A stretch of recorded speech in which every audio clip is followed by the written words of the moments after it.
도모가 가나와의 마지막 평가전을 가졌습니다. 최종 엔트리 발표를 앞두고 와일드카드 영입 영순위로 수비수 김민재가 거론됩니다. 불효작업! 이번에는 끝장내자! 전국 택배노조원 4,000명이 대규모 집회를 열었습니다. 2차 사회적 합의 도출을 위한 협상이 8시간여 이어지고 있지만 택배사와 노조 간 입장차를 좁히지 못하고 있습니다. 금감원이 암호화폐 거래소의 상장 폐지된 코인 목록을 요구하는 등 현황 파악에 나섰습니다. 잡코인 정리 수순이라는 분석이 나오지만 금융당국은 시장 동향 파악 차원이라는 설명입니다. 광주 철거 건물 붕괴 참사가 발생한 재개발 사업에 관여했다는 의혹을 받는 조직폭력배 출신 전 5.18 단체 회장이 미국으로 도피한 것으로 파악됐습니다. 코로나 백신 1차 접종자가 상반기 목표인 1,300만 명을 넘어섰습니다. 다음 달부터 화이자와 모더나도 동네 병원에서 접종이 가능해져 최대 4개 백신이 한 병원에서 접종됩니다. 올해 휴일이 4일 늘어납니다. 광복절, 개천절 등의 대체 휴일이 적용됩니다. 군청 사기, 고려청자 등 1000년 전 우리 문화재를 해외로 빼돌린 일당이 붙잡혔습니다.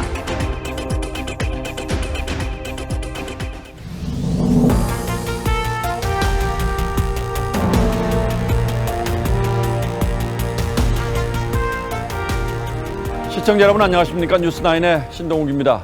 축구 올림픽 대표팀 가나와의 평가전 중계로 뉴스9이 오늘은 많이 늦어졌습니다.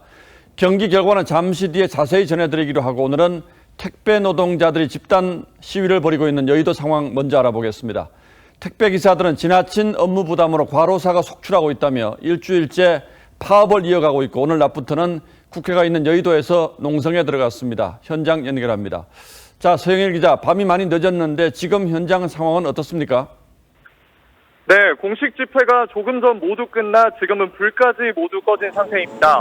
하지만 노조원들은 내일까지 노숙투쟁을 이어갈 예정입니다. 택배 노조원 약 4,000명은 오후 2시부터 저녁 9시까지 집회를 열고 바로사 원인인 분류작업 문제 해결을 촉구했습니다. 코로나19 감염을 우려해 거리를 두고 앉아 집회를 하는 모습이었지만 허가되지 않은 방송장비 반입을 막으려는 경찰과 한때 충돌을 빚기도 했습니다. 자, 국회에서는 택배 문제 해결을 위한 사회적 합의기구 회의가 열렸다는데 성과가 있었습니까? 네, 쟁점 가운데 하나가 분류작업 전담 인력을 택배사가 언제 투입하느냐였는데요. 택배사들은 1년 유예를, 노조는 즉각 투입을 주장해 대립해왔는데 오늘 오후부터 국회에서 비공개로 열리고 있는 사회적 합의기구 회의에서는 노조가 수용할 만한 제안이 도출된 것으로 전해졌습니다.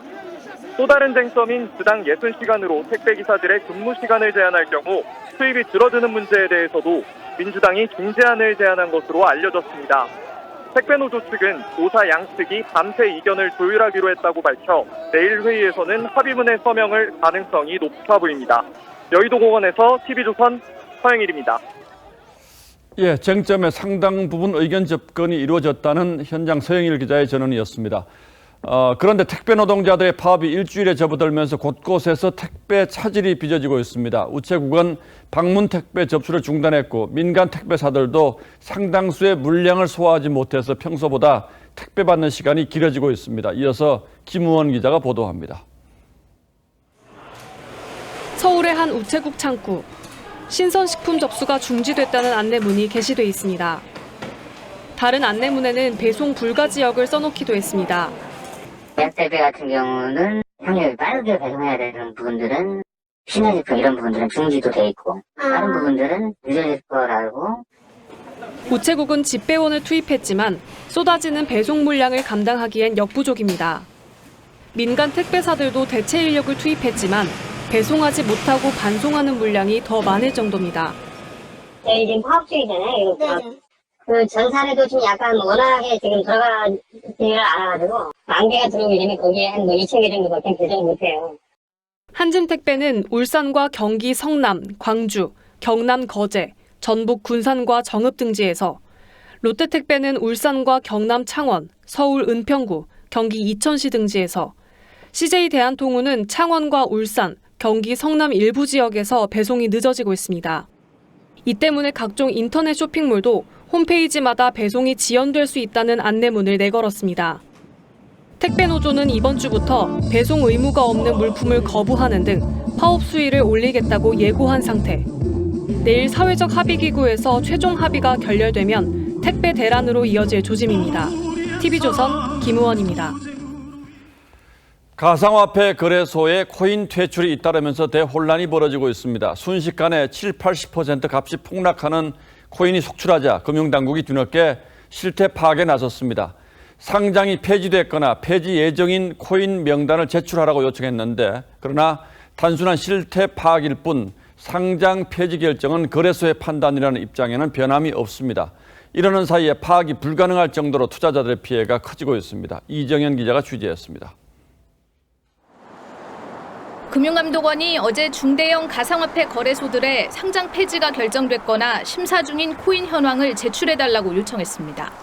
요청한 내용은 상장 폐지일 가격과 거래 대금, 해당 코인 보유자 수 등입니다.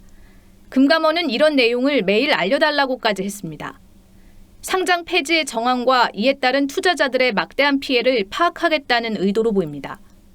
시장에서 상장 폐지라든지 문제 제기가 됐고 그런 부분들을 현황을 지금 어떤지 알아보려고 요청을 드린 거거든요. 금융당국은 상장 폐지 여부는 거래소의 자율 판단이라는 입장. 하지만 지난달 말 거래소의 자체 발행 코인을 금지하는 방식으로 사실상 시장 정화를 압박해왔습니다. 실제로 국내 1위 거래소인 업비트는 자신들이 투자한 코인까지 상장 폐지했습니다. 줄여야 되는 코인이 있는 회사들 입장에서는 부담이 전혀 없다면 거짓말이죠. 아무래도 부담스럽겠죠.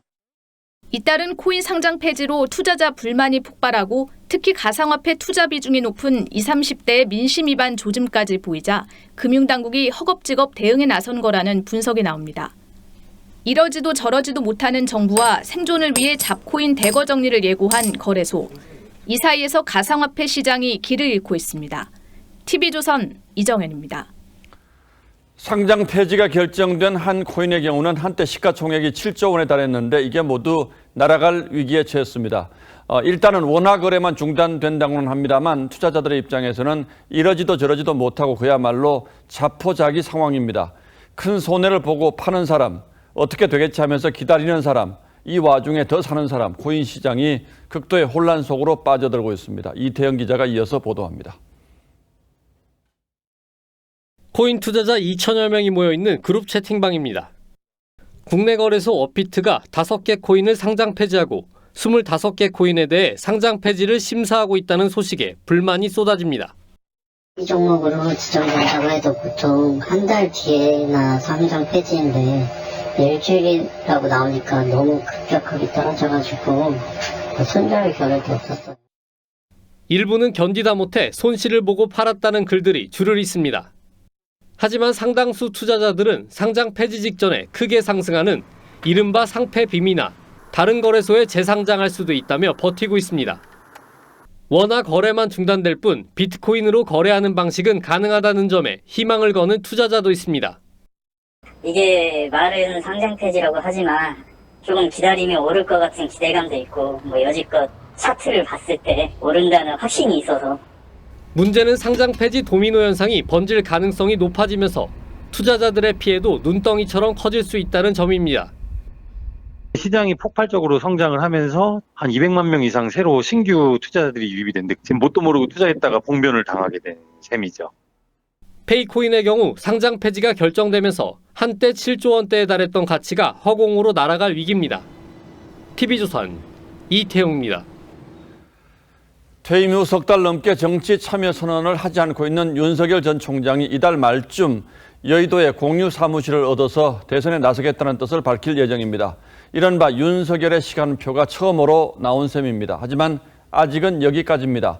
국민의힘 입당 문제에 대해서는 여전히 신중한 입장입니다. 이준석 대표는 늦어도 8월 말까지는 입당을 해야 경선에 참여할 수 있다고 재촉하고 있지만 정치권 안팎에서는 9월 말쯤으로 예상되는 1차 컷오프 뒤에 본 경선 합류 방안이 거론되고 있습니다. 당분간은 지금처럼 민심 행보를 하며 대선 수업할 가능성이 큰 상황인데 이런 가운데 조국 흑수의 공동저자인 참여연대 출신 김경률 회계사를 만난 사실이 저희 취재 결과 확인됐습니다. 이 자리에서 윤 총장은 조국 수사에 대해서 언급했는데 그 내용을 이채림 기자가 단독으로 취재했습니다. 윤석열 전 총장이 지난주 조국 흑서 저자인 김경률 경제민주주의 21대표를 자택으로 초대해 만찬을 함께한 사실이 확인됐습니다. 김 대표는 TV조선과의 통화에서 윤 전 총장이 조국 흑서를 잘 읽었다고 했다며 조 전 장관에 대한 수사는 과도하지 않았고 원칙적이었다고 했다고 전했습니다. 조 전 장관이 회고록 조국의 시간을 통해 주장한 내용을 직접 반박한 겁니다. 윤 전 총장은 지난 11일 DJ 도서관을 찾아 김대중 대통령의 성찰과 가르침을 깊이 새기겠다며 이념과 지역을 넘어선 통합 행보를 예고했습니다. 이런 가운데 이준석 국민의힘 대표는 윤 전 총장의 8월 말 입당을 재차 촉구했습니다. 역사적으로 그렇게 급하게 합류한 후보가 당력을 이렇게 모아가지고 집권에 성공한 사례가 있는지 반문하고 싶고요. 윤 전 총장 측은 양측의 시간표가 다르진 않을 것이라면서도 시기와 방식에 대해선 신중론을 유지했습니다. 그냥 들어가는 것에 대해서는 저도 윤석열 측이 아니다. 윤석열 페이스대로 가야 한다. 이렇게 말씀하시는 분들도 있고요. 9월 중순쯤 예비 경선을 통해 군소주자들이 컷오프된 이후 본경선에 합류하는 방안도 점쳐지고 있습니다. TV조선 이채리입니다. 본격적인 대선 레이스를 앞두고 있는 더불어민주당에서는 유력 주자들 사이에 신경전이 커지고 있습니다. 정세균 전 총리와 이낙연 전 대표가 주장하는 개헌론에 대해서 이재명 경기지사는 지금은 민생이 우선이라며 선을 그었고 경선 연기론에 대해서도 원칙을 지켜야 한다며 반박했습니다. 윤수영 기자가 보도합니다. 이재명 경기지사의 서울 지역 지지 모임 출범식엔 수도권 현역 의원이 30명이나 참석했습니다.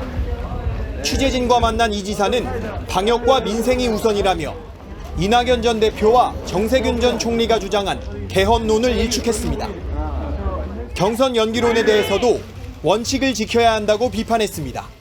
약속을 어기거나 거짓말을 해도 아무런 제재가 없는 게 정치인데 그렇기 때문에 거짓이 횡령하고 원칙을 쉽게 어깁니다. 앞서 친문 최인호 의원은 대통령 4년 연임제 등 개헌을 주장했고 친문 싱크탱크인 민주주의 4.0 연구원은 내일 개헌 세미나를 개최합니다. 또 이 문제는 개헌과 필수적이기 때문에 각 후보들의 이 문제에 대한 입장과 공약을 반드시 선명하게 제시할 필요가 있다. 또 다른 대권 후보인 박용진 의원도 개헌 필요성을 언급하며 이 지사를 비판했습니다. 이거를 그냥 먹고 사는 문제의 하위 문제 정도로 생각하시는 것 같던데 잘못된 거고요. 개헌과 경선 연기론을 고리로 이재명 대 반 이재명 전선이 펼쳐지는 모습입니다. 당내 논의가 이제 체계적으로 시작됐으니까요. 빠른 시일 내에 정리되기를 기다리겠습니다. 민주당 초선 의원들은 경선 연기론을 놓고 2시간가량 격론을 벌였지만 4분 의열된 개파 대리전 양상만 드러낸 채 결론을 내지 못했습니다. TV조선 윤수영입니다. 앞으로 모든 공직선거 출마자들은 일정 수준의 자격시험을 통과해야만 공천 자격을 준다는 게 이준석 국민의힘 대표의 구상입니다. 후보자들의 역량을 높이고 공천 경쟁 과정이 공정해질 거란 기대가 큽니다만 그러나 한편에선 공천의 시험제도 도입이 적절한지 비판적인 시각도 적지 않습니다. 오늘은 공천 시험 논란의 쟁점들을 따져보겠습니다. 자, 윤슬기 기자. 네. 만약 시험 본다면 어떤 시험들이 거론되고 있습니까? 네, 확정된 거는 아니지만 이준석 국민의힘 대표 발언을 종합하면 시험은 자료 해석과 표현 독해, 컴퓨터 활용 능력 4과목이 될 가능성이 있습니다. 과목별로 일정 점수를 넘겨야 통과를 하고 통과를 못하면 재시험을 보는데요. 내년 6월 지방선거까지 3-4번의 응시 기회를 마련한다는 계획입니다. 시험을 통과해야만 비로소 공천받을 자격이 생기는 거죠. 예, 상당히 구체적인 계획이 나와 있는 것 같은데 특히 중장년 응시자들 같은 경우에 이 컴퓨터 활용 이게 당락을 좌우할 수도 있겠군요. 이 대표가 구체적으로 컴퓨터 활용 능력 2급 자격증 수준을 언급해 기출문제를 찾아봤는데요. 워크시트에 이런 숫자를 입력한 뒤에 사용자 지정 표시 형식을 설정했을 때 화면에 표시되는 결과로 틀린 것은 이런 문제 40개를 40분에 푸는 시험입니다. 참고로 정답은 3번이라고 하네요. 이른바 2030 세대와 기성세대가 느끼는 난이도의 차이가 상당히 클 것 같은데 그렇다면 정치인들에게 가장 중요한 덕목인 소통 관련 시험은 어떻습니까? 네, 나머지 세 과목은 공공기관 입사 시험인 이 국가직무능력 표준시험과 비슷할 거란 게 이 대표의 말인데요. 예를 들어 이런 문제들입니다. 직장 생활을 힘들어하는 친구에게 너는 윗사람 다룰 줄을 모르냐, 네 성격 문제다. 이런 말을 할 경우 다음 중 어떤 의사소통 능력에 문제가 있는지를 고르는 건데요. 정답은 4번 조언하기죠. 예, 신선하긴 합니다만 사실 좀 당혹스러운데 이런 아이디어까지 나온 배경은 어떻게 이해를 할 수 있을까요? 세계경제포럼이 2017-2018년 조사한 각국 국민들의 정치인 신뢰도 순위를 보면 우리나라는 137개국 중 90위로 67위인 이집트, 72위인 캄보디아보다 낮았습니다. 그래서 전례 없는 공천시험이 이런 정치 불신을 해소하는 데 도움이 될 거란 기대가 나옵니다. 그런데 당내에서는 반론이 만만치 않다면서요? 벌써부터 당내에선 공천 역시 유권자들이 판단할 문제란 지적이 나왔습니다. 그리고 결국엔 입시 시험처럼 되는 게 아니냐는 비판적인 시각도 있죠. 시험 잘 보시는 분은 유리한 거 아닌가요? 시험 잘 보는 사람이 정치 잘하는 건 아니잖아요. 공천에 있어서도 공정한 기회를 준다는 취지로 들었습니다만 저는 사실 이건 너무 나간 얘기라고 생각합니다. 정치는 시험 잘 보는 사람보다 열정적이고 마음이 따뜻한 사람이 해야죠. 자, 어쨌든 지켜보겠습니다. 네. 예, 윤슬기 기자 잘 들었습니다.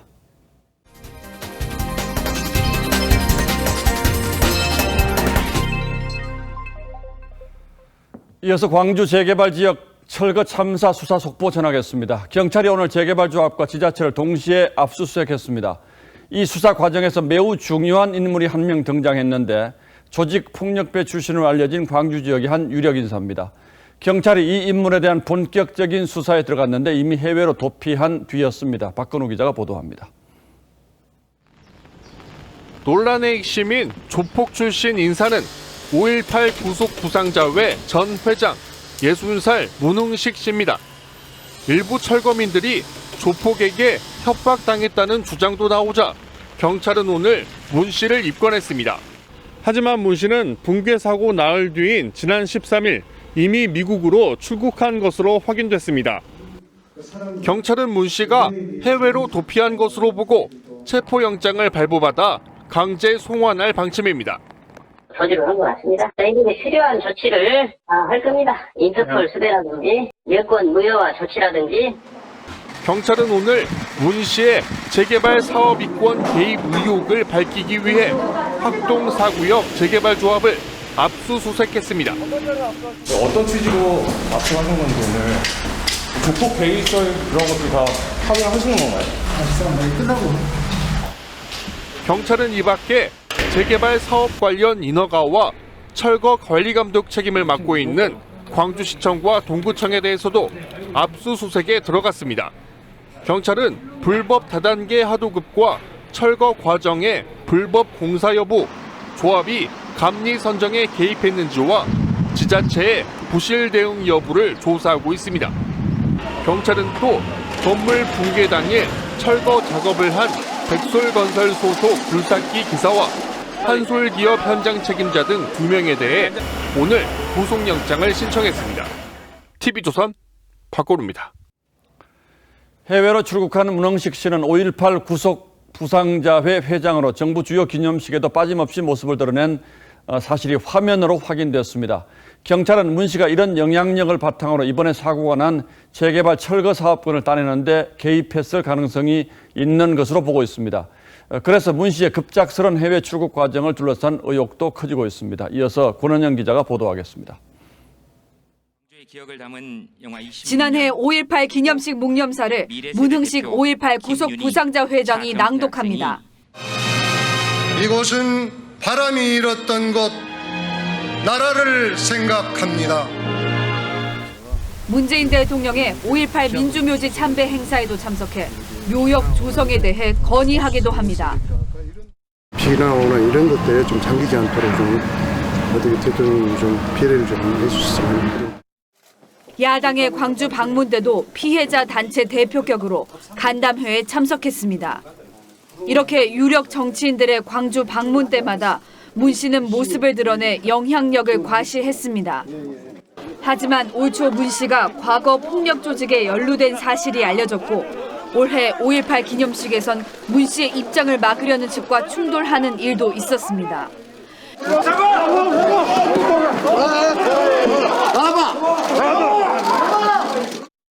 경찰은 이번 재개발 사업 철거업체 선정 과정 등에도 문 씨의 이 같은 영향력이 작용했을 것으로 의심하고 있습니다. 무엇보다 코로나 상황 속에서 문 씨가 어떻게 수사망을 피해 해외로 출국할 수 있었는지 배경에도 관심이 쏠리고 있습니다. TV조선 권은영입니다. 법원이 김학의 전 차관 불법 출국 금지 사건 관련 재판에서 조국 전 장관 등도 개입했다는 내용이 담긴 검찰의 공소장 변경을 받아들였습니다. 조 전 장관에 대한 추가 수사 가능성을 배제할 수가 없게 됐는데 당시에 어떤 일이 있었는지 더 구체적인 내용은 장윤정 기자가 설명하겠습니다. 수원지검이 오늘 바꾼 공소장에는 조국 전 장관과 이광철 청와대 민정비서관, 이용구 전 차관과 윤대진 전 검찰국장 등의 이름이 들어갔습니다. 김학의 전 차관에 대한 불법 출국 금지가 있었던 지난 2019년 3월, 차본부장은 이용구 당시 법무실장에게 김 전 차관을 출국 금지하겠다는 취지로 보고했습니다. 이용구 실장의 연락을 받은 윤대진 검찰국장은 조국 민정수석에게 전달했고 이어 이광철 선임행정관에게 지시하는 것으로 이어졌다고 검찰은 판단했습니다. 조국 당시 민정수석이 이광철 선임행정관에게 대검 진상조사단이 출국 금지를 요청하면 법무부가 처리해주겠다고 하니 소속 검사에 전달하고 조치하라고 했던 겁니다. 이에 대해 이규원 검사가 대검 승인을 요구하자 다시 이광철, 조국, 윤대진 등을 거쳐 봉욱 당시 대검 차장에게 전달됐고 같은 경로를 통해 오케이 했으니 실행해도 된다고 전달됐다고 검찰은 보고 있습니다. 재판부는 이와 함께 공수처의 재이첩 요청을 거절하고 이규원 검사를 기소한 검찰의 처분은 적법하다고 판단했습니다.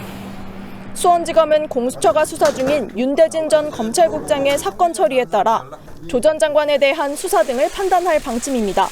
TV조선 장윤정입니다. 정치권과 판사 탄핵 거래를 했다는 의혹이 있고 이 과정에서 거짓말한 사실이 드러나서 사퇴 압력을 받아온 김명수 대법원장에 대해서 야당이 비리백서를 발간했습니다. 아무리 야당이긴 해도 사법부 수장에 대한 비리백서가 나온 건 전례가 없는 일인데 김 대법원장은 오늘도 침묵했습니다. 국민의힘이 내놓은 김명수 대법원장 비리백서에는 어떤 내용이 들었는지 홍현주 기자가 전하겠습니다. 국민의힘이 3개월에 걸쳐 만든 김명수 대법원장의 비리백서 법치의 몰락은 총 198쪽 분량입니다. 김 대법원장의 거짓말 논란과 코드 인사 등 각종 논란이 총망라됐습니다. 사법을 정치화시켰고 판사를 갈라쳤고 인사권을 전횡했습니다. 김 대법원장은 지난해 5월 민주당이 탄핵을 거론한 임성근 부장판사의 사퇴를 반려하고도 그런 사실이 없다고 거짓 해명한 사실이 드러난 바 있습니다. 나로서는 여러 영향이랄까 그걸 생각해야 되잖아요. 그중에는 정치적인 상황도 살펴야 되고. 백서엔 이런 김 대법원장을 두고 피노키오라면 코가 대법원 천장을 뚫을 것, 실종 선고된 양심과 썩은 정의, 사법 독립에 최소한의 의지도 없다는 내부 게시판 비판 글이 소개됐습니다. 백서는 또 김 대법원장이 판사 출신인 민주당 이탄희, 이수진, 최기상 의원과 탄핵 관련 논의를 했을 거란 의혹도 제기했습니다. 김 대법원장은 백서 초안에 대한 의견 요구에 아무 답을 하지 않았고 해당 의원들은 의혹을 부인했습니다. 백서는 법관 인사와 판결 내용을 분석한 뒤 전교조 합법화, 이재명 지사의 허위 사실 공표 혐의 무죄 판결 등의 편향적 입장을 취했다고 지적했습니다. 동생에게 뒷돈을 준 업자는 구속되고 정작 뒷돈을 받은 조국 장관의 동생은 법원이 영장을 기각시켰습니다. 국민의힘은 조현아 전 대한항공 부사장의 집행유예 선고 직후 대법원장 공관에서 며느리가 일하는 한진 법무팀이 만찬을 가진 의혹에 대해서도 책임을 져야 한다며 사퇴를 요구했습니다. 만찬을 했다는 사실 알고 계셨나요? 야당은 김 대법원장이 적폐의 상징이자 증거라며 법사위 출석도 추진하기로 했습니다. TV조선 홍현주입니다. 올림픽 축구대표팀이 도쿄올림픽 마지막 시험대인 가나와의 두 번째 평가전을 조금 전 마쳤습니다.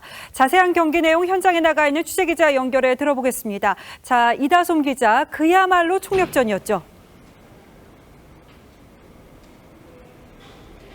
네, 김학범 감독은 이강인, 백승우, 정우영 등 대표팀 핵심 자원을 모두 투입했습니다.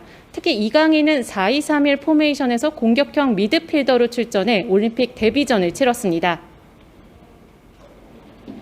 도쿄올림픽 최종 모의고사인 만큼 우리 선수들 경기 초반부터 매섭게 몰아쳤습니다. 이 세트피스 상황에서 날카로운 공격으로 가나의 골문을 두드렸는데요. 이 다소 답답했던 흐름을 바꾼 한 방은 경기 종료 직전 터졌습니다. 전반 42분 조영욱의 왼발 슈팅이 골대를 맞고 나왔고 정우영이 깔끔하게 마무리하며 선제골을 기록했습니다. 하지만 기쁨은 오래가지 못했습니다. 후반전 시작 6분 만에 골키퍼 안찬기의 아쉬운 수비가 나오며 1대1 동점을 허용했습니다. 그래도 아쉬움은 잠시, 후반전 시작과 함께 교체로 투입된 이동준이 역전골을 터뜨리며 분위기를 전환시켰습니다. 이동경의 환상적인 패스를 완벽하게 마무리하며 역전에 성공했습니다. 2대1 승리, 도쿄올림픽 최종 모의고사를 2연승으로 마쳤습니다. 이제 올림픽에 합류할 18명의 명단 발표만이 남았습니다. 김학범 감독은 오는 30일 와일드카드 3명을 포함한 최종 명단을 공개합니다. 지금까지 제주 월드컵 경기장에서 전해드렸습니다. 네, 올림픽 대표팀은 이제 최종 엔트리 선발을 위한 마지막 점검에 들어갑니다. 그리고 나이 제한이 없는 선수, 이른바 와일드카드 석장에 대한 고민도 더는 지체할 수 없는데요. 누가 우선순위로 손꼽히고 있는지 김광 기자입니다. 손흥민, 황의조 등 축구대표팀이 대한체크에 제출한 올림픽팀 와일드카드 후보는 모두 11명. 사실 와일드카드는 진짜 필요한 자리에 쓰는 거기 때문에 모든 것을 다 평가를 한 다음에 그때 아마 결정할 수 있지 않을까. 허용된 카드 3장을 팀 상황을 고려해 고른다는 방침인데 현재 올림픽 대표팀은 수비를 가장 조심하고 있습니다. 지난 가나와의 1차전 실축으로 공이 상대 공격수 발 앞에 떨어지고 이어진 수비 상황에서 공간이 벌어져 실점으로 이어졌습니다. A대표팀의 김민재가 대안으로 떠오르고 있습니다. 막아내고 빼앗아내고 밀어내는 세계 정상급 수준의 플레이는 올림픽팀의 부족한 부분을 제대로 채울 수 있습니다. 최종 18명 명단 중 센터백은 3명입니다. 또 왼쪽 풀백 자리도 아직까지 김학범 감독의 믿음을 얻지 못했습니다. 와일드카드 후보로 해외리그에서 활약 중인 선수가 마땅치 않아 K리그 출신으로 눈길을 돌리고 있습니다. 대표팀의 파주 트레이닝 센터 소집일은 다음 주 화요일, 올림픽 첫 경기 뉴질랜드전은 다음 달 22일입니다. TV조선 김관입니다. 코로나 상황 짚어봅니다. 신규 확진자는 이틀째 300명대를 이어갔습니다. 오늘로써 코로나 백신 1차 접종자가 상반기 목표인 1,300만 명을 넘어선 만큼 백신 효과가 나타나길 기대해 보는데 김포의 한 학원에서 수강생과 교사 등 27명이 확진됐습니다. 추가 확진자가 나올 가능성도 배제할 수 없습니다. 이렇게 집단 감염이 계속되고 있기 때문에 백신 접종에 거는 바람이 큰데요. 다음 달부터는 동네 병원에서도 화이자와 모더나 백신까지 맞을 수 있어서 접종 속도는 더 빨라질 것으로 기대됩니다. 다만 우려되는 건 최근 잇따르고 있는 오접종 사례가 더 늘 수도 있다는 점입니다. 황병준 기자입니다. 군병원은 지난 10일 실수로 소위 물백신을 놓았을 가능성이 있는 장병 21명 가운데 10명을 재접종했습니다. 실제 물백신을 맞은 장병은 6명뿐이어서 최소 4명 이상은 화이자 백신 2차 접종을 2번 한 셈입니다. 특이한 이상 반응은 나타나지 않았다라고 하고 일주일간 계속 이상 반응이 나타난지에 대해서 모니터링 예정에 있습니다. 다음 달부터는 동네 병원의 오접종 가능성이 더 커질 수 있습니다. 접종 편의성을 높이기 위해 동네 병원에서도 화이자와 모더나 접종을 시작해 취급하는 백신이 최대 4개로 늘어나기 때문입니다. 백신을 4가지를 늘어놓고 환자를 들어오는 환자들마다 백신을 골라가지고 접종한다는 거는 오접종 사고와 틀림없이 나게 돼 있거든요. 이에 정부는 백신별로 접종 공간과 인력 등을 구분하고 인식표를 활용하도록 권고했습니다. 목걸이가 될 수도 있고 예진표에다가 색깔을 붙여가지고 백신별 구분할 수도 있고. 하지만 일선 병원들은 통일된 양식이 없이 알아서 하라는 식이라며 여전히 불만입니다. TV조선 홍병주입니다. 올해 휴일이 더 늘어날 전망입니다. 올 하반기 추석을 제외한 공휴일인 8월 광복절, 10월에 그리고 개천절 한글날, 그리고 12월에 성탄절까지 하나같이 주말과 겹쳐서 특히 직장인의 아쉬움이 컸는데요. 이르면 광복절부터 대체 휴일이 적용될 가능성이 높아진 겁니다. 대다수에게 반가운 소식입니다만 제게는 우려합니다. 이 소식은 최원희 기자가 전하겠습니다. 현재 대체 공휴일은 설날과 추석 연휴, 어린이날에만 적용됩니다. 민주당은 이들 외에 다른 공휴일에도 대체 공휴일을 확대하는 법안을 6월 국회에서 처리할 방침인데 야당도 동의하는 분위기입니다. 사라진 빨간 날을 돌려드리겠습니다. 올해는 휴일 가뭄이라 불릴 정도로 공휴일과 주말이 겹치는 날이 많아서 연초부터 한숨을 쉬는 법안이 통과되면 주말과 겹친 올해 광복절, 개천절, 한글날, 크리스마스를 대체해 4일을 더 쉴 수 있게 됩니다. 일요일인 광복절은 직전주 금요일이나 다음날 월요일에 하루 더 쉬는 식입니다. 국회에 계류된 대체 공휴일 법안은 모두 8건으로 식목일, 제헌절, 노인의 날 등을 추가로 쉬자는 법안들도 발의됐습니다. 민주당은 임시 공휴일 지정 시 4조 2천억 원의 경제 효과가 있다고 보고 있습니다. 하지만 재계는 주 52시간 등으로 늘어난 기업 부담이 더 커질 수 있다며 우려하고 있습니다. 휴일 근로 수당의 문제도 있고 해서 기업들이 고용에 따른 비용 부담이 올라가면서 고용 시장이 좀 축소되거나 위축될 우려가 있다고. 아르바이트생들은 혜택을 보지 못해 휴일 양극화 지적도 나옵니다. 국회 행안위는 내일 공청회를 시작으로 확대 공휴일의 범위 등을 놓고 심사를 시작합니다. TV조선 최원입니다. 불과 5일 전 철거 건물 붕괴 대참사를 겪었는데 평택의 한 공사장에서 거푸집이 무너져서 근로자 1명이 숨졌습니다. 이번에도 이상 징후는 있었습니다. 구재영 기자의 보도입니다. 평택의 한 교량 공사 현장입니다. 바닥에 콘크리트를 붓기 위해 만든 거푸집이 갑자기 쓰러집니다. 잠시 뒤 119 구조대가 급히 출동합니다. 깜짝 놀라서 나가봤어요. 그 안에서 들어가서 했는데 그게 무너졌나 봐. 사고가 일어난 건 어제 낮 4시쯤. 교량 기초를 다지기 위해 콘크리트 타설용 거푸집을 고정하던 근로자 2명 가운데 1명이 깔려 숨졌습니다. 무너진 거푸집은 높이 3m, 길이 11m의 철제 구조물로 무게는 3톤에 이릅니다. 사고가 나기 1분 전쯤부터 팽팽하던 수평 확인 밧줄이 늘어지기 시작했습니다. 붕괴 조짐을 보였지만 인근에는 관리자도 없어 아무도 알아차리지 못했습니다. 뒤늦게 동료 근로자들이 달려왔지만 참사를 막진 못했습니다.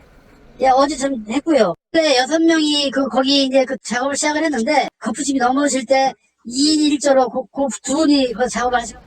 경찰은 공사 현장 관계자 등을 상대로 안전수칙 위반 여부를 조사할 계획입니다.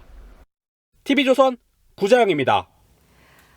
천년 전 우리 문화재를 해외로 빼돌린 일당이 붙잡혔습니다. 하마터면 잃어버릴 뻔한 분청사기, 고려청자 등 문화재 92점도 되찾았는데 이들 일당이 대단한 수법으로 밀반출을 한 것도 아니어서 검색 강화 필요성도 제기됩니다. 김다로 기자입니다. 일본으로 밀반출됐다 회수된 분청사기 인화문 장군입니다. 600년 전인 조선 전기에 제작된 문화재로 비슷한 시기에 만들어진 도자기가 보물에 지정될 정도로 문화재적 가치가 높은 작품입니다. 술, 참기름 등을 저장하던 용기로 조선 전기 분묘에서도 부장품으로 출토되고 있어서 문화재적인 가치는 물론 이 분청사기는 제1교포 62살 A씨가 일본으로 빼돌렸습니다. 관광객으로 입국한 A씨는 서울 인사동 일대에서 문화재를 사들인 뒤 일반 물건인 것처럼 꾸며 밀반출했습니다. A씨를 비롯해 국내에서 문화재를 사들여 불법으로 밀반출하거나 시도한 혐의로 내외국인 11명이 경찰에 붙잡혔습니다. 이들은 국내에서 신문지에 고서적을 감추고 도자기는 나무상자에 넣어 국제택배로 보냈습니다. 짐 검사를 다 안 하잖아요. 그중에 일부 의심스러운 것만 별도의 장소에 가서 개봉을 한다면 이제 보지 않습니까? 지난 2013년 12월부터 약 7년 동안 이들이 밀반출을 시도한 문화재는 모두 92점. 경찰은 해외로 밀반출됐던 30여 점을 회수하고 압수된 문화재는 문화재청 고궁박물관에 보관할 예정입니다. TV조선 김다로입니다. 알몸으로 숨진 채 발견된 20대 남성의 동거인 2명이 살인 혐의로 구속됐습니다. 숨진 남성을 감금한 뒤에 굶기고 폭행해서 숨지게 한 혐의를 받고 있는데요. 이들은 고의성은 없었다는 주장인데 숨진 남성의 상태는 그렇지 못한 것으로 전해졌습니다. 노도일 기자가 취재했습니다. 모자와 마스크로 얼굴을 가린 남성 2명이 법정으로 향합니다. 살해 혐의 인정하십니까? 셋이 어떤 사이신가요? 그제 새벽 서울 연남동의 한 오피스텔 화장실에서 알몸 상태로 숨진 채 발견된 A씨를 살해한 혐의가 불거진 20살 안모 씨와 김모 씨입니다. 이들은 구속 전 피의자 신문에서 살인의 고의는 없었다는 취지로 주장했지만 법원은 증거인멸과 도주 우려가 있다며 영장을 발부했습니다. 이들은 당초 서울 강남부근에서 함께 지내다 이달 초 13제곱미터 4평 남짓한 오피스텔로 옮겨온 것으로 파악됐습니다. 2명은 잘 수 있어요. 4평 정도면 그냥 한 명이 책상 놓고 장 하나 놓고 그냥 생활이 별로 안 돼서. 그런데 대구에 사는 A씨 가족은 지난 4월에 실종 신고를 했습니다. 경찰은 지난 13일 새벽 A씨 발견 당시 시신이 영양실조로 인한 저체중 상태였고 결박 흔적 등이 있다며 살인 혐의를 적용했습니다. 부검 당시 A씨의 몸무게는 34kg이었던 것으로 알려졌습니다. 구속된 피의자들은 경찰 조사에서 감금 사실은 일부 인정했지만 숨지게 할 의도는 없었다고 주장한 것으로 전해졌습니다. 피의자들은 다만 금전 관계와 관련해선 진술이 엇갈리는 것으로 전해졌습니다. 경찰은 이들 사이에 어떤 일이 있었고 피해자가 왜 숨졌는지를 조사하고 있습니다. TV조선 노도일입니다. 가상화폐로 결제되는 마약 거래가 부쩍 늘면서 10대가 마약에 노출됐다는 소식 전해드렸는데요. 이번에는 10대 청소년들이 모여 사는 원룸에서 마약이 쏟아져 나왔습니다. 마약이 가상화폐와 비밀 웹사이트인 다크웹을 만나면서 더 음성적으로 변질되고 있는 건데요. 실제 지난 석 달 동안 붙잡은 마약 사범 40%가 10대와 20대였습니다. 이재준 기자입니다. 경찰관이 다세대 주택 문을 열고 들어섭니다. 결제해서 하는데요. 가만히 10대 청소년들이 모여 사는 원룸인데 바닥 매트와 가방에선 마약성 진통제가 쏟아져 나왔습니다. 사용한 것도 있네요, 이거. 본인이 이거 뭐 왜 두고 있어요, 이거를 지금. 경찰은 부산과 경남 일대 병의원을 돌며 마약성 진통제를 처방받아 투약하거나 판매해온 10대 청소년 42명을 입건했습니다. 이들 가운데는 학교에서 마약을 투약한 사례도 있었습니다. 경찰이 지난 석 달 동안 집중 단속을 통해 검거한 마약 사범은 모두 2,626명. 10대와 20대가 전체 40%로 지난해보다 11.7%포인트 증가했습니다. 소셜네트워크 등 온라인을 통한 마약 거래도 급증했습니다. 지난해 2월부터 1년 동안 베트남에서 필로폰을 국내로 들여온 공급책은 SNS를 통해 필로폰을 팔다 검거되기도 했습니다. 엄청나요. 엄청나. 마약 사범들이 거래 통로 가운데 3건 중 1건은 다크웹 등 인터넷이었습니다. 경찰은 마약 거래에 사용된 3억 원 상당의 가상화폐를 몰수 보전 조치했습니다. TV조선 이재중입니다. 택시 탈 때 앱 이용하는 경우 많으시죠? 그리고 카카오티를 많이들 사용하실 텐데 승객도 택시기사도 모두 불만입니다. 왜 그런지 제가 먼저 간단히 설명드리면 승객이 내야 하는 택시비는 올랐는데 또 이걸 기사가 가져가지 못하는 구조인 건데요. 이상배 기자가 좀 더 설명드리겠습니다. 음식점들이 문을 닫는 밤 10시, 귀갓길에 나서는 시민들이 쏟아져 나옵니다. 택시를 부르기 위해 스마트폰 앱을 실행하자 목적지가 같은데도 요금이 다릅니다. 앱 상단에는 일반 요금보다 3,000원 비싼 요금제 로고가 보입니다. 별로 큰 차이점은 없는데 그거에 비해서 요금이 조금 많이 차이가 나니까. 무료로 택시와 승객을 연결해주는 이 앱은 현재 양쪽 모두를 상대로 수익을 거두고 있는 상황입니다. 일명 우선콜. 택시를 빨리 잡으려는 승객은 기존 택시 요금보다 일정 비용을 더 지불해야 하고 배차를 우선적으로 받으려는 택시기사는 가입비 월 99,000원은 물론 매출 일부를 카카오에게 줘야 합니다. 아는 사람 많아요. 카카오에서 갑자기 너무 심해갖고. 택시기사와 승객 모두가 기존에 없던 비용을 추가로 내게 되면서 사실상 택시 요금이 올랐다는 지적도 나옵니다.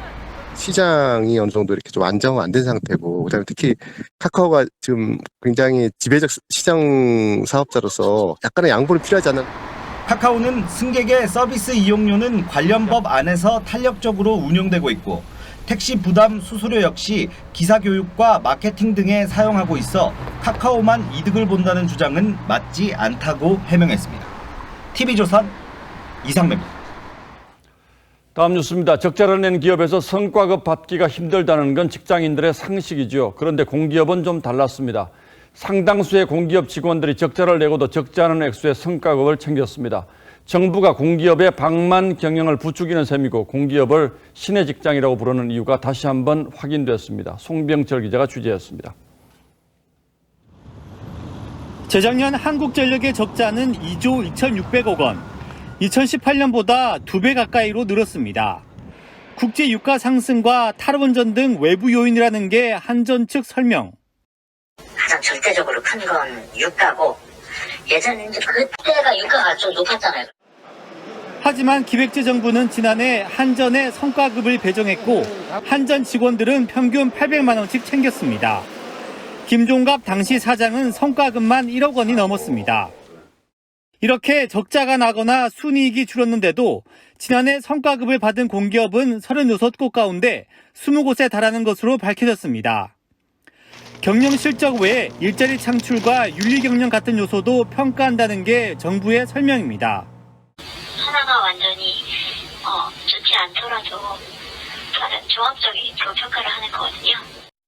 그러는 사이 공기업 부채는 해마다 늘어 올해는 400조 원을 넘길 전망입니다.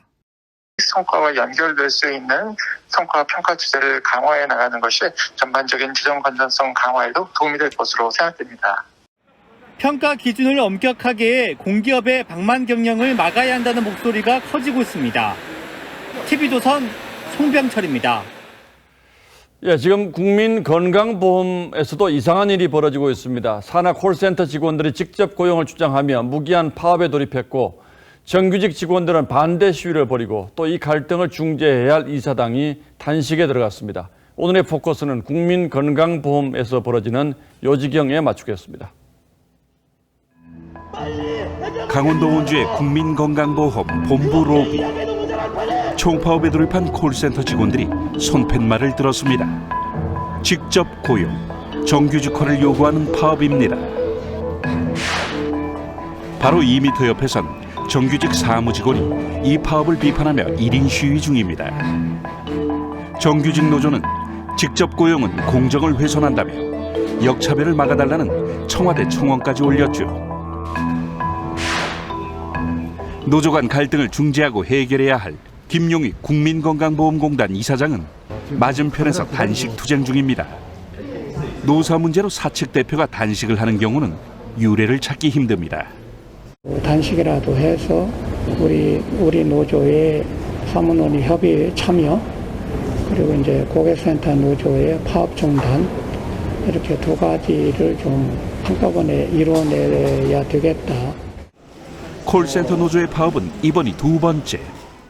지난 2월 1차 파업의 결과 사무논의협의회가 만들어졌지만 정규직 노조가 참여하지 않아 유야무야 됐습니다.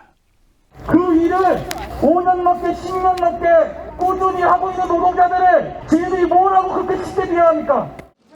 인천국제공항 비정규직 직접 고용을 둘러싸고 지난해 불공정 논란이 일기도 했습니다. 당시 구본환 사장은 비정규직의 정규직화를 밀어붙였다가 논란이 커지자 1년 전에 태풍 대처 소홀 등을 이유로 해임됐습니다. 20대 중심으로 공정을 요구하는 목소리가 인국공 사태 때보다 더 큰 지금 건보공단 경영진도 정규직화를 밀어붙이기 부담스러운 이유입니다. 이 쟁점들을 하나하나씩 풀면서 어떻게 해결해 나갈지에 대한 적극적인 중재와 또 해결자의 모습을 보여야 된다고 생각합니다. 어떻게 보면 무책임하다고 보일 수도 있고. 아무도 책임지지 않는 사이 국민 건강을 책임지는 건보공단의 표류는 계속되는 게 아닐지. 뉴스나인 포커스였습니다. 코로나 팬데믹 상황 속에 각종 혐오 문제까지 안고 살아가는 게 오늘날의 우리죠. 그런 우리에게 예술 작품이 치유의 메시지를 전합니다. 최윤정 기자입니다. 미디어와 사이로 스치는 익명의 사람들. 가짜뉴스에 소문의 벽을 지나면 실체를 고민하게 하는 깨지고 있는 거울이 보입니다. 작은 기차 불빛이 소품들을 비추고 지나가면 알 수 없는 큰 그림자가 드리워집니다. 오해와 편견은 아주 작은 것에서 시작하지만 본질에서 벗어나 위협적인 것으로 왜곡될 수 있음을 보여줍니다.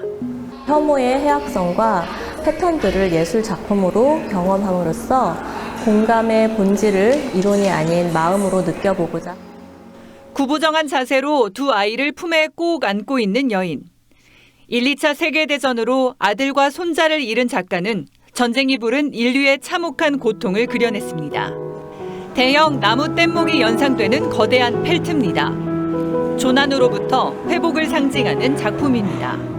불에 구워졌지만 다른 생명력을 얻은 나무의 정수인 숯은 팬데믹 이후에 회복된 삶을 생각하게 합니다.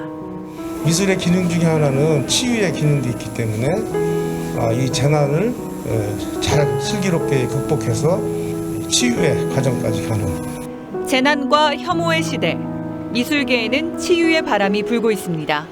TV조선 최윤정입니다.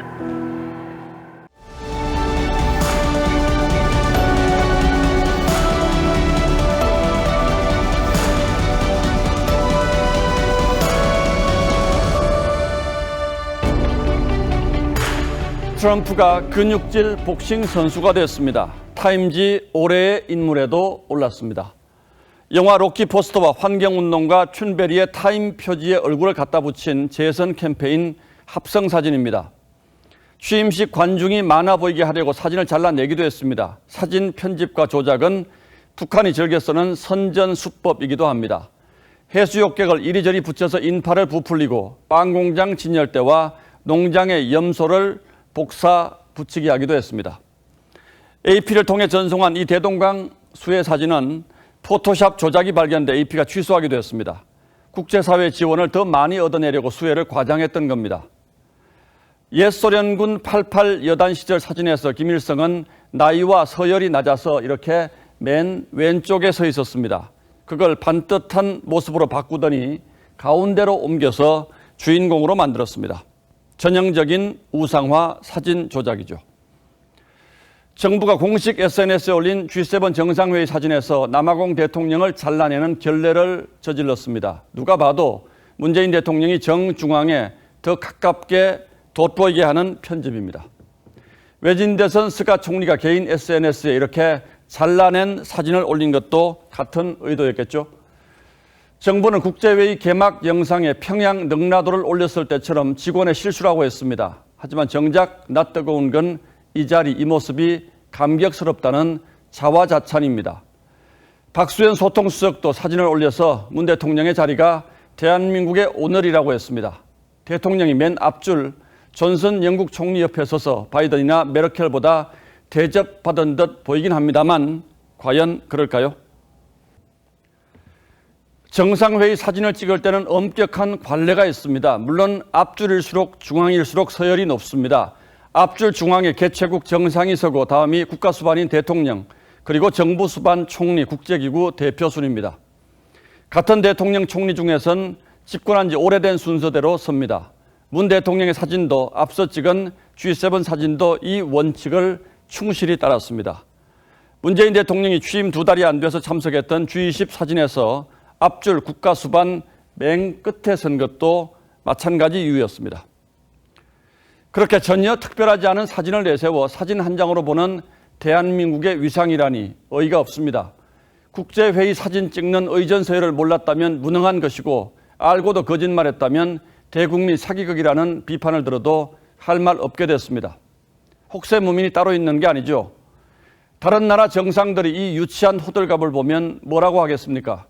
국격과 국가의 위상은 사진 찍히는 위치에서 나오는 것이 아니라 그들이 우리를 바라보는 마음 속에 있다는 사실을 왜 모를까요? 걸핏하면 포장과 홍보에 매달려 국민 눈을 가리려는 병이 깊고도 깊습니다. 6월 15일 앵커의 시선은 이게 뭡니까? 였습니다.